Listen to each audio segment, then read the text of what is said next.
পৌরসভা আমি আগে একাধিকবার বলেছি, এখানকার মানুষ তিতি বিরক্ত হয়ে গেছে। নরক বানিয়েছে একটা পৌরসভাকে। কি আছে এখানে? জঞ্জাল সারা রাস্তা জুড়ে, জল খুবই সংকট।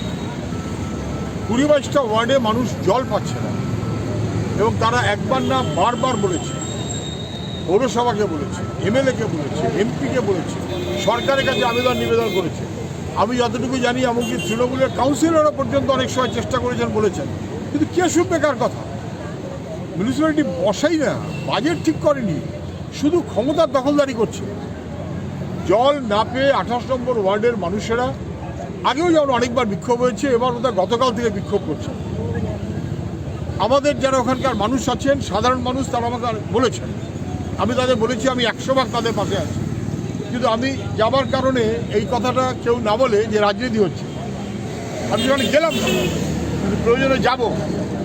এই অসভ্যতা চলতে পারে না। মিউনিসিপ্যালিটির দায়িত্ব আমাদের খালি খাবো আর খাবো, তার জন্য মিউনিসিপ্যালিটি কেন জলের ব্যবস্থা নেই? কেন পাইপ তোলা হয়, খোলা হয়, বন্ধ হয়, আবার তোলা হয় কেন? এই সমস্ত টাকা লোপাট করার ব্যবস্থা। ওখানকার মানুষেরা স্বাভাবিক বিক্ষোভ, খুবই সংগত। আমি তাদের মনে করি তাদের দাবি সংগত, তাদের পাশে আমাদের থাকা উচিত। তারা তাদের মতন আন্দোলনে আছেন, বুঝে যাক আন্দোলন ছাড়া কোনো পথ নেই।